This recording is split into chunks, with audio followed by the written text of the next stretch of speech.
I'm working on photosynthesis, my entire group. So what we do is to try and understand how photosynthesis efficiency can be improved.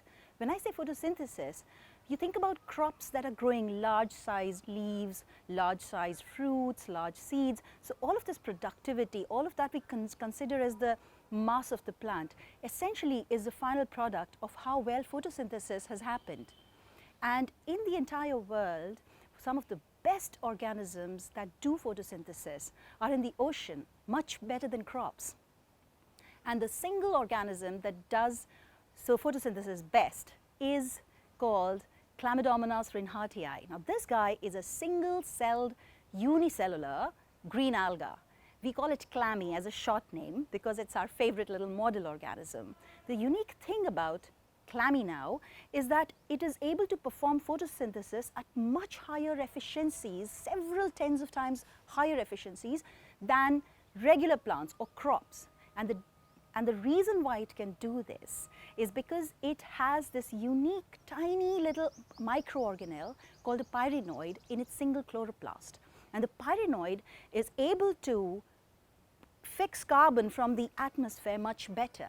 Now the question about fixing carbon from the atmosphere arises because you see, all around us we are breathing this air. It's got lots and lots of inorganic carbon, but each one of us is made up of organic carbon. And that organic carbon, where is it coming from? It's coming from the inorganic carbon in the atmosphere. But how is it that living organisms made up of organic carbon get that one from the non-living carbon outside? The only guy that can do this is an enzyme which is the most abundant protein on earth. It's called rubisco, and rubisco sits inside chloroplast. And clammy has this single chloroplast where it is able to pack rubisco in very, very high numbers into a single area. Most plants, most green leaves where photosynthesis is happening, they have this rubisco in little chloroplasts spread all over the leaf, spread all over the green parts of the plant, but clammy has got it packed into one little space. And that is the trick that clammy makes and has evolved to do better photosynthesis. So what we are trying to do is trying to understand how clammy is able to pack all of this rubisco in one place, and secondly, how clammy is able to fix the atmospheric carbon into inorganic carbon much better. Here you have to understand the challenge. The challenge is that inorganic carbon doesn't easily come into access of rubisco, because rubisco is seeing so much oxygen. Millions of years ago, when photosynthesis evolved, when rubisco first evolved, all of the atmosphere had a large amount of carbon dioxide, and oxygen is the result of photosynthesis itself. So now we have loads of oxygen in our atmosphere, not enough carbon dioxide. So because rubisco doesn't see it there, it makes mistakes, and it's not able to be as efficient in concentrating the carbon around us into a fixing mechanism. But what clammy does, and what it's evolved as a trick, is that clammy is able to make more carbon, so it's able to proxy. By proxy, it shows rubisco that there's a lot of carbon. So it fixes and concentrates carbon into one little organelle called the pyrenoid, and it does this by making the pyrenoid a huge concentration camp for carbon.